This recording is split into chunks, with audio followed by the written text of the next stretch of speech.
It's time now for Countywide, a special presentation of Yavapai Broadcasting News. Join Paul David and Kyle Benedict as they talk with our community's leaders, newsmakers, and people in the know.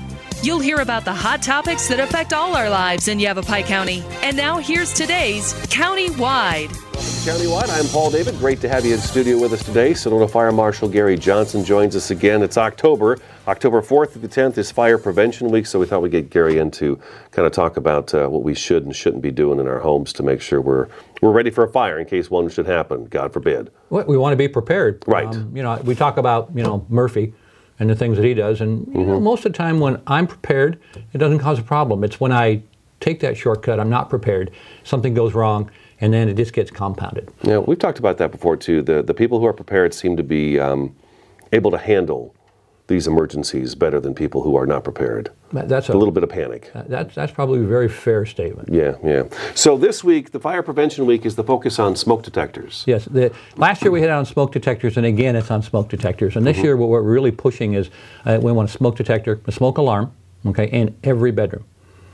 And one of the challenges we have over time is that, for example, in my home, I live in an older home, and I don't have interwired smoke detectors.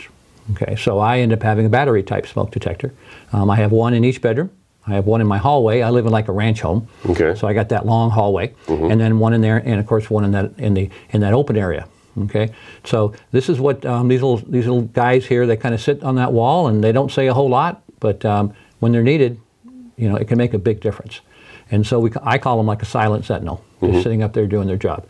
But in order for them to work, there's a couple things that we need to do. Okay, what's that? Well, this particular smoke detector is a replacement smoke detector, and it's a 10-year with a 10-year battery. Okay, so there's no battery replacement. This is a throwaway device. Right. So nice thing is you install it, and in the back there's a little note that you can put on there that'll tell you when you installed it. What we do at my house, because we don't have daylight savings times, the wife, we have like a money program that we use to pay the bills, and so there's a calendar in it. And so we make it like paying a bill.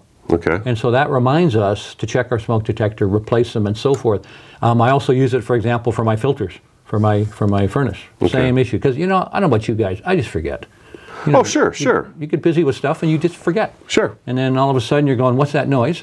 And we do know they always seem to go off at 2 o'clock in the morning when they're telling us that they need the batteries replaced. I'd have to say checking the battery on your smoke detector is probably the last thing on your mind just about every day of your life. That's correct. But once a year, we strongly encourage it. In fact, I'd even want to use the word more than strongly. Once a year, replace that battery. And if the battery's good, use it for something else. Used to be Christmas time was always the time that we reminded folks too. That works well around here. Since you're going to be buying batteries for, different toys and stuff that you're picking up for the grandkids or your kids, then pick up some and, check the batteries on your smoke detector. The other thing that people forget is that we put this up on the wall and we think it's good forever. And it's not. Right. It's basically got a 10-year shelf life. Some will vary, the manufacturer will tell you. And so you need to think about that because this is working all the time, and those components, for example, there's a little bit of radioactive material inside an ionization one, which is the most common. It's very small, but it's part of how that system works. And so as a result, you need to replace them every 10 years. And so that's something for you to think about. And again, we don't think about it.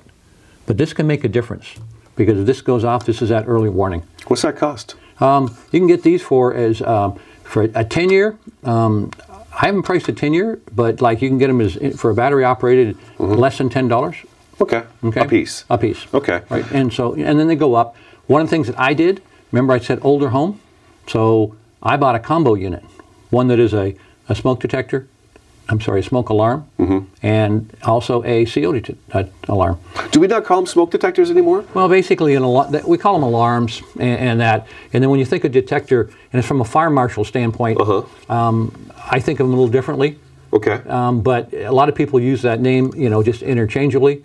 For all practical purposes, from that standpoint, it's the same. But remember, I deal with fire alarm systems. Well, fire alarm systems have detectors. Alarms are totally independently powered. Well, alarm is also usually telling you to get out, too. Yeah, so, I think the word is used interchangeable. And I think the key is as long as we're looking and taking care of it and properly maintaining it, it can make a difference in your home.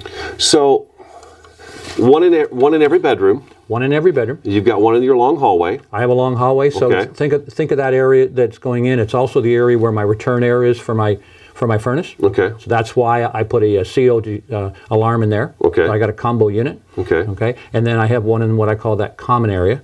And the common area does not include the kitchen. Okay. The common area does not, the hallway, we keep it away from what I call the guest bathroom. And think about it. You know, when we had teenagers in the house, what did they do? Get up in the morning and take a shower. Okay, I don't want to turn the exhaust fan on because it's kind of cold still. Right. So that steam builds up. You open that door, steam comes rolling out, gets into your unit, and will set it off. I think that's probably one of the biggest problems too with the battery ones, is because I've had that too. It's got the 9-volt in there, and I guess maybe it just wasn't the right place in the house. But you have a bad habit of, you know, the alarm goes off. You go out and you pop that battery loose. It's like, oh, would you shut up? And you take that battery loose, and then I forget to put the battery back in or rehook it up. No, and that's a perfect example. Okay. And one of the things in my home that I do for the battery is I get a little bit of that blue tape, that blue masking tape, and then I put it on the outside of the battery. So if I was to take a quick look, I can determine when I installed it, and I just write the month and the year. Because again, I still have a tendency to forget. Okay. You know, I've got another system, but that's not fail-proof. You know, so it can have some potentials as well. But it's just another way, a little checks and balances to see what's going on. So it should be a distance away from your bathroom because of the steam, because it's not smelling smoke. No. It's this little red light here is getting covered up, and it's not seeing clearly anymore, and that's why this goes off. No, this is actually an ionization type. Yeah. See, when I say it wrong the first time, I'm done. Yeah. But, me too with names. Okay. This is basically has a charge in it. Okay. And when that gets interrupted, then it goes off. Okay. So there's actually a sensing unit inside. All right. And then for some folks have heard about photoelectric. Well, it's the same thing. In a way, I'm looking at you. You're looking at me. Yeah. Hey, I can see him. Life must be good. Oh, now I can't see him. Something's going wrong. And it sets it off. Okay. Okay. It's a little simple, but that's the general basic principle. Gotcha. So that's what's going on.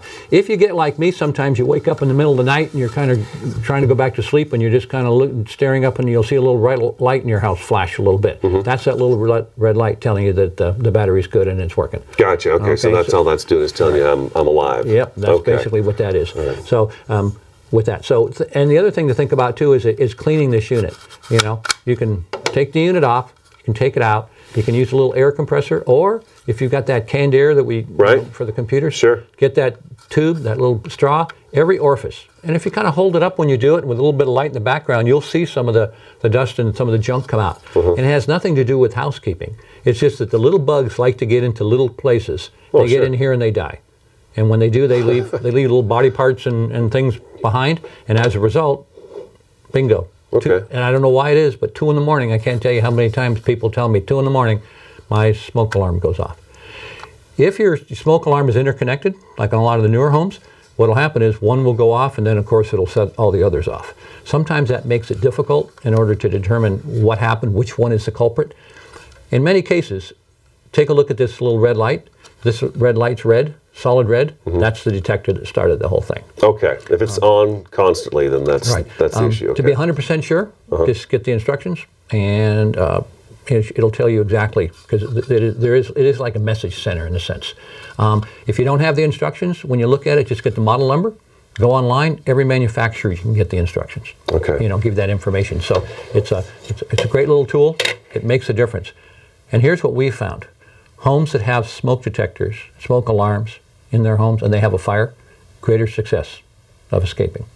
Okay. Too many times we go where there is a fatality, and I'm talking statistics from across the country. We're finding out that did not have a working or did not have a smoke alarm. No alarm to wake them up. Let's take our first break. October 4th through the 10th this week is Fire Prevention Week. Sedona Fire Marshal Gary Johnson in studio today. This is Countywide. We'll be back in just a couple minutes.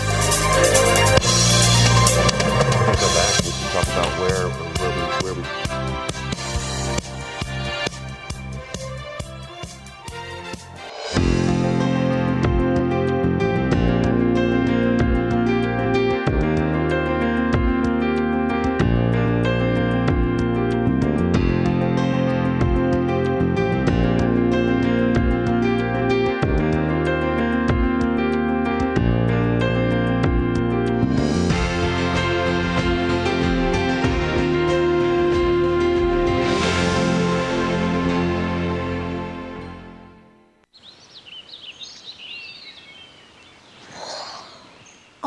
Look, a redhead. Staring contest. You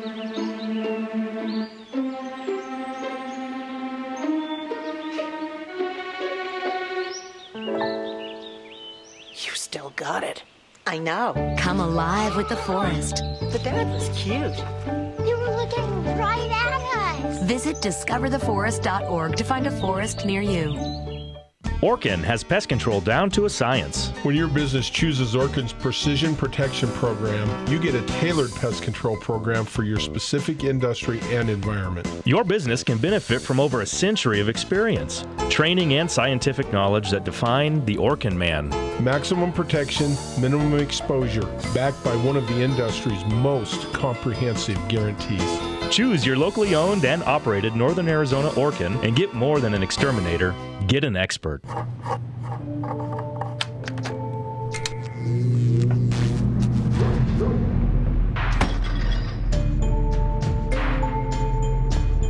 Traditional light bulbs actually generate 9 times more heat than light. Switch to Energy Star light bulbs, and you'll realize just how much cash you are really burning through. Saving energy saves you money. Learn more at EnergySavers.gov.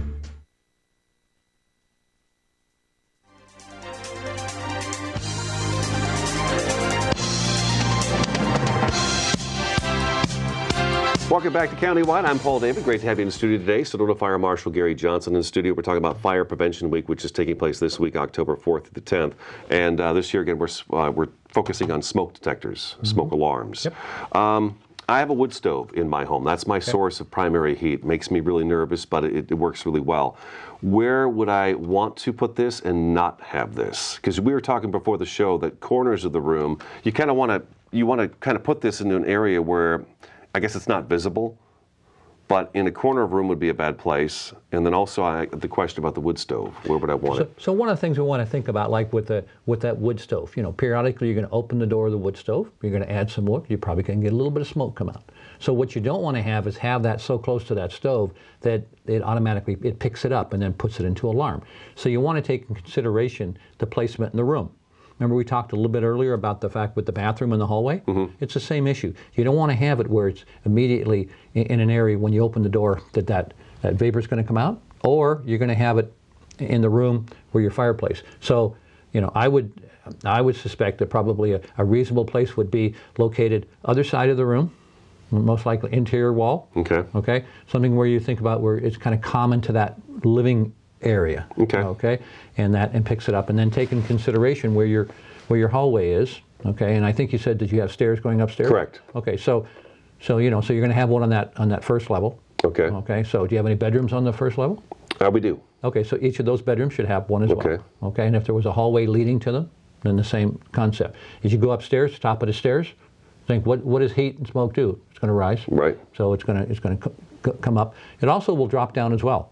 On the second level, when smoke gets filled in that room, it's pressurized. When you think of it, just think of fire being like pressurized. Okay. And it gets in there. It's going to work its way down that hallway. Okay. Obviously, it's not going to work its way down the stairway quite as quick as it would go up, but the point is it will move around in that enclosure in the house. Gotcha. So you're going to do the same thing upstairs. You're going to have a smoke alarm, and you're going to have a one in the bedroom. Okay. And then you're going to think about what you're using, the byproduct. So for your CO, you're going to take, you know how the heat moves around in there. So you're going to want to pick a spot and get a combination unit and make one that does both. Okay. All right. And then we were going to talk about that too. Smoke alarms are important too, but we've had some carbon monoxide cases over the years where we've had some close calls. That's also a good idea to have. You bet. Anytime that you've got any appliance that's going to produce CO gas, and you're going to say, well, what is that? Well, if it's an all-electric home, you're okay. You don't need a CO detector. But I've got natural gas. I got a fireplace. There's two culprits that the potential byproduct. In fact, about 5 years ago, our heater went out, and we have a unit up on the roof. And the guy came, and he'd been politely telling us to save our money, that the unit was getting old. And he came this time, and then he came down, and he says, well, you won't be able to use this because basically the firebox had cracked. Wow. That means it's no longer containing the byproducts. As a result, it could, if used, could have pumped CO right back into my home. We're not going to know it's coming either. No, you're not going to smell it, you're not going to see it, you're not going to hear it. And so that's why it's so critical. And that's why it's so dangerous. And that, some people say, well, maybe I'll kind of get that little flu, feeling, and I'll know something isn't right, and I'll figure it out. And I go, well, maybe. But also, people also think that when they're sleeping, if there's a fire in the house, they'll wake up. But yet we know that's not always true. Sure. Some people are light sleepers. They say they will. Some people, it won't. It depends where the fire is, what the byproducts, what's going on. So it's important that you have an alarm system to alert you and your family so that you get out of your home safely. Why is it a bad idea to put something like this in the corner of the room? When you think about a room, when you think about the box, and you go up and you look at that corner, as smoke fills the room, the last place it's going to fill is in that upper area in the very corner where the wall meets the ceiling. Okay. Okay, that's that last space. So if you look at the instructions and you look at the diagrams, you'll find that you can put them on the ceiling, and yes, you can put them on the walls, but typically 8 to 12 inches down. And again, I encourage everyone, when you install one, open it up. Even when I take ours, I always open up the instructions real quick and take a look at the picture, read it real quick. And I know I'm a guy, and maybe I shouldn't do that, and maybe shouldn't admit it. But it's okay, Gary. Okay. I won't judge you. Okay, cool. But the point is just to see and make sure. The idea is you want to put it in an area where it's going to pick up those byproducts, that smoke, and set it off and alert you to the fire. And these don't have to be necessarily on the ceiling anymore. No, they can go because on the I've wall. always seen them on the ceilings. Yeah, in my house they're on the wall. Okay. Okay. And then when I put them on the wall, the other thing, like in mine, I have forced air, so for central heat. So as a result, I pay attention where the ductwork is. You don't want to be blowing things into it that cause problems. And so again, as you follow those instructions and you look, you'll see, just some of it's just kind of common sense. Think about that. We've all changed our filters. We realize that we've got particles and stuff that's in our house. Mm-hmm. So as a result, we want to minimize that. And by cleaning this out on a regular basis, putting it in the correct location, it'll do its job without causing problems. It shouldn't be light switch level. It should be a little higher than light switch level, I would think, right? We're talking 12 inches from the ceiling. 12 inches from the ceiling, Mm-hmm. Okay. Think what smoke's going to do. It's going to climb to the top. It's going to hit something that's going to stop it, and it's slowly going to bank down. We've all been told in a fire, stay low, crawl low. That's where the fresh air is. Mm-hmm. So that's why we want to do that. We want that to be up tall, up in that area. Okay, that's why you walk into some homes every now and then. You walk into the home and you look up there. It's got that super vaulted ceiling, and you have a smoke alarm up there, and you go, wow, not easy to maintain and check. But that's where that smoke's going to go first. Gotcha. Okay. All right. Now you'll come to my house if I needed to have you kind of look at it and say, okay, these are fire hazards. You'll do something like that, wouldn't you? We'll do a couple of things. Okay. First off, from this, let's say that you're uncomfortable, and you're not real steady on a ladder. So give us a call. The crews will come out. They'll change the batteries in your smoke alarm for you. Okay. Okay. In reality, the real reason for that is, one, we want to make sure you have a functioning smoke alarm, but we also don't want you to do something that we end up having to call. You get hurt slipping and falling on a ladder. Sure. Okay. One of the conditions that we need to realize is that in some cases we've showed up and we haven't been able to help the customer because remember I talked about that high vaulted ceiling? It wasn't safe for our firefighters to use a ladder to get up there. And then they ended up having to come up with an alternative to make that happen. But I would say that is the exception, not the rule. Okay? It's great if you have the 9-volt batteries. Okay? We'll clean it out, put it back up. If you have a problem and you've got multiples and they're interconnected, what I encourage is that if you've got one up high, they're interchangeable.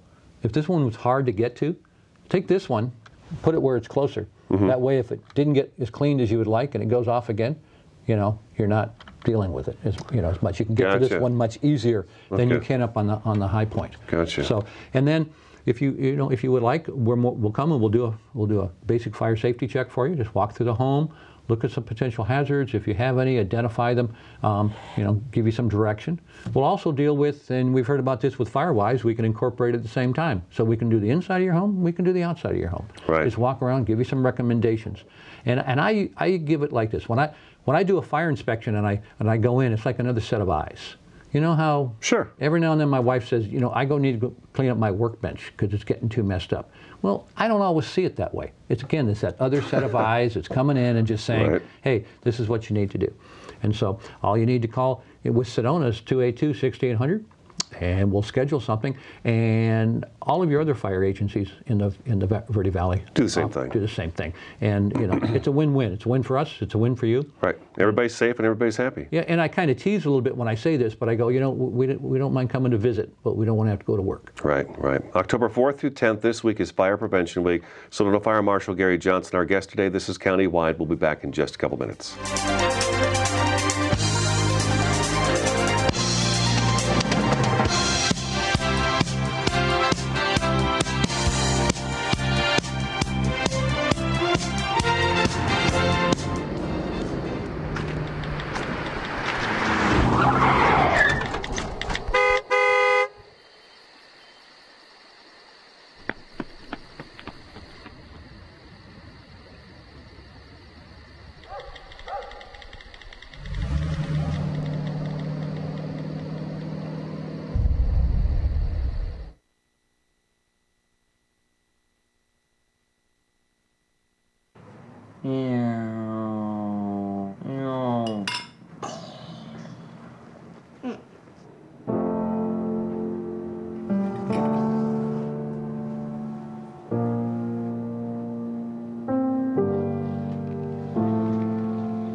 Visit aarp.org/caregiving for information on how to provide even better care for the person who wants to care of you. They told me a bottle couldn't dream. That I would never become a superhero.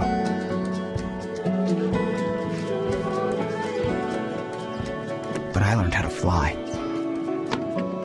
Just to come back in a new disguise. And be the hero that I've always wanted to be.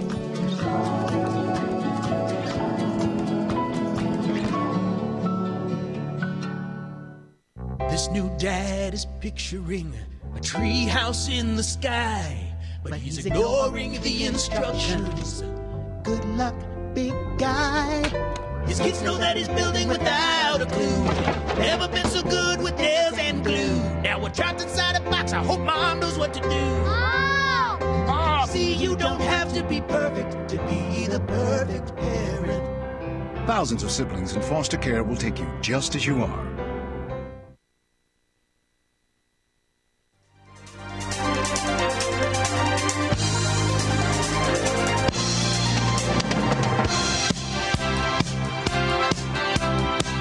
Left. Sedona Fire Marshal Gary Johnson in studio today. We've talked a lot about smoke alarms, carbon monoxide detectors, escape plan. We got to have an escape plan. I've got a second-story bedroom. The one window overlooks actually where the chimney comes out of the wood stove, so I don't feel like that would probably. I feel like that's where my fire would start. If I had a fire in my house, it'd be that wood stove area. I get that thing cleaned every year, but I feel like that's where it'd be. I've got two other bedroom windows though, one next to my bed and then one on the other side of the room that I could use to get out. Second story, what do I do? Well, I think the key there is for you to evaluate and see what options you have. Okay. I mean, you can go as far as there are portable ladders or like on chains you can have inside the house that'll hook up to the edge of the windowsill, basically, that you can use. But I think that the key here is to evaluate that and see if something was to happen, whether you're on the second story or not. I mean, how would you get out of your house? And I think that if you were just to look at that and say, yes, this is a bedroom window, this is the one that I can open, this is the one that's most practical, and make those things happen, then you'll be prepared. Okay. Whether it's on the first floor or the second floor. And then last but not least, what's equally important, because we've all heard the story about somebody went in because somebody thought that somebody was left behind. You need to have a meeting place.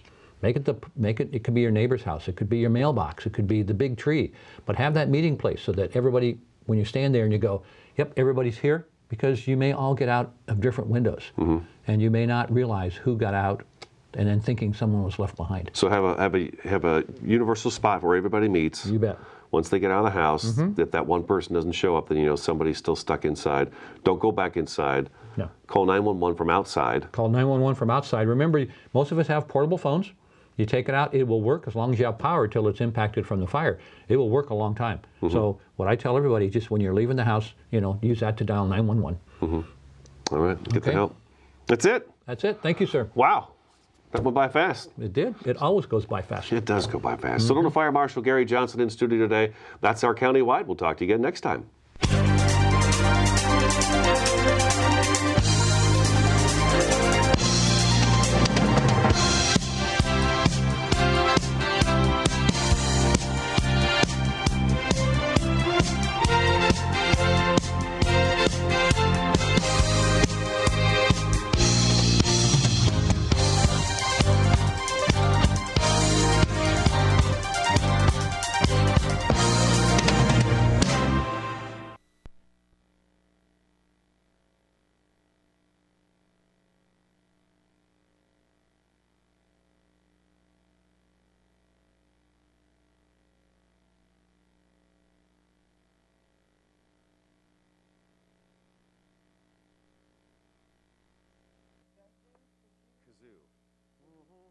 actually have some back in the lunchroom, some old ones. We had a party years ago. We have some there.